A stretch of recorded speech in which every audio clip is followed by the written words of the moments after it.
Nah, sekarang seperti apa? Ini kuno, ini berarti mau melestarikan sistem ini padahal gagal. Ini jelas gagal. Sudah jelas gagal, masih ada favorit, berarti zonasi masih belum sukses.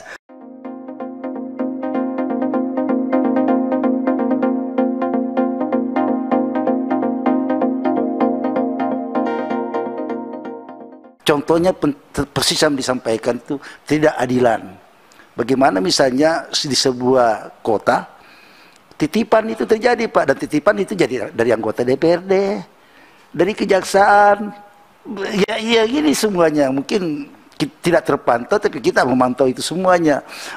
Nah ini, jadi saya menginginkan supaya ada solusi yang lebih jelas tentang ini.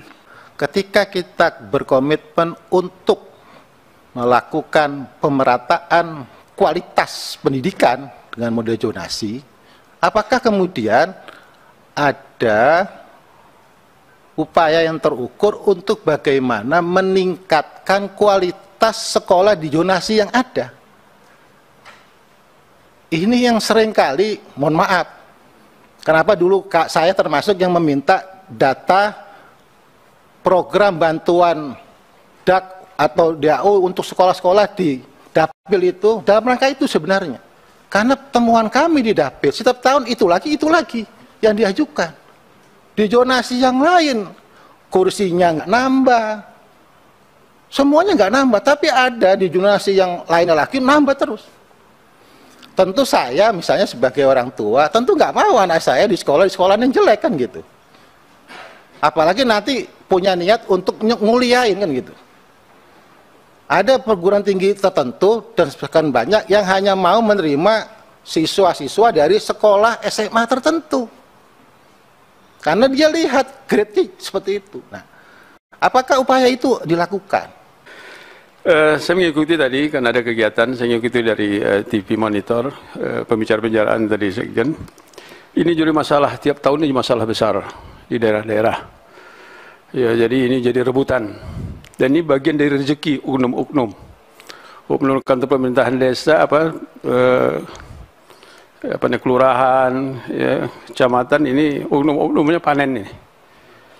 Ya, kan ini adalah rezeki mereka membuat surat keterangan domisili, ya, menumpang dan sebagainya. Itu jutaan. Dan rumah ditumpangi pun dapat bagian, padahal kenal pun tidak ada sama orang yang menumpang nama itu, kenal pun tidak. Ini jadi bagian permainan-permainan yang sangat-sangat menyesakkan, ya. Dan ini di depan kita begitu. Dan ada orang tua yang minta bantu ke kita, ya seperti kita tadi, kita yang mengawasi, ya kita yang bikin salah, ya nggak mungkin. Jadi nggak mungkin kami mendeking-deking yang seperti ini. Nah ini sangat-sangat fatal, sangat fatal. Jadi kegiatan ini bulan-bulan nikmat bagi oknum-oknum yang tak bertanggung jawab, bulan rezeki bagi mereka. Jadi rumah ditumpangi nggak kenal pun dapat rezeki, oknum dapat rezeki, dan yang orang tua ya mau saja anaknya bisa masuk ke sekolah favorit berapapun dia akan sanggup bayar asal diterima. Nah ini harus kita putus. Kita putus, kita buat peraturan seperti dulu berdasarkan nilai kelulusan.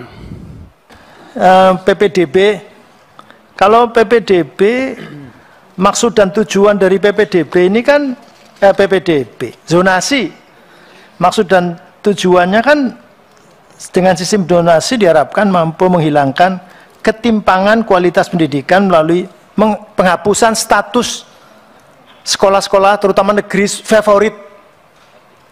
Kalau masih ada rayahan atau berlomba mendapatkan sekolah-sekolah ini dengan berbagai macam cara mendapatkan palsu tadi, surat keterangan palsu atau apa gitu, berarti masih ada favorit dong. Karena sistem ini tidak berhasil, layak untuk dievaluasi kalau misalnya sistem zonasi ini. Kemudian yang kedua, tadi Pak Nur bilang mempercepat pemerataan kualitas pendidikan. Berarti sampai sekarang ini, sejak kapan ini sistem zonasi? Karena kan paparannya dulu kan, kalau sistem zonasi ini dilakukan maka bahkan mungkin akan mengurangi itu kemacetan di jalan dan seterusnya karena orang sekolah di tempat yang dekat gitu. Jadi kalau mau sekolah di tempat yang dekat berarti sekolah yang dekat itu sekolah yang diminati juga, bukan sekolah yang saya minati adalah sekolah yang jauh di sana. Kalau masih ada istilah favorit itu berarti sistem zonasi ini tidak berhasil menghapus itu. Nah, ini bagaimana caranya? Ini yang saya kira langkah kesananya ini yang menurut saya belum kelihatan. Jadi kalau sekarang masih ada sekolah favorit sehingga pejabat atau pengusaha atau apa dengan cara rekomendasi minta ke Pak Sodik atau mungkin bayar misalnya ke Puang Andi juga atau bayar sekian juta kata wali kota itu kan ya, sekian juta dan sebagainya, minta pejabat untuk bikin rekomendasi, bayar dan sebagainya, berarti masih ada sekolah favorit.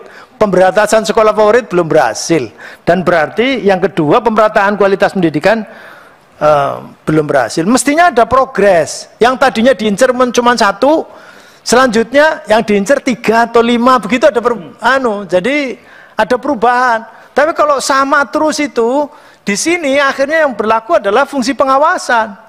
Saya akan mungkin dan wajar kalau yang datang sekarang Bu Katerina, dan saya nanti akan tanya di sini, kalau cara berpikir kita linear dan mengikuti arus ini saja, berarti Bu Katerina sekarang yang diajak kerjasama siapa? Dulu kan kalau nggak salah PPDB mengajak ombudsman misalnya, atau bahkan ICW misalnya begitu. Nah sekarang seperti apa? Ini kuno, ini berarti mau melestarikan sistem ini padahal gagal. Ini jelas gagal. Sudah jelas gagal, masih ada favorit, berarti zonasi masih belum sukses. Tapi tolong ada progres dong di sini. Ada progres. Sekarang bukan hanya 1 sekolah, tapi udah 10 sekolah yang diincar masyarakat. Nah, sehingga ini orang semakin bebas. Sekarang orang masih nggak bebas, berarti masih ngincar sekolah-sekolah tertentu. Sekali lagi, menurut saya evaluasi total kepada sistem zonasi ini, karena berarti tujuan utamanya untuk menghilangkan sekolah favorit dan pemerataan pendidikan belum berhasil.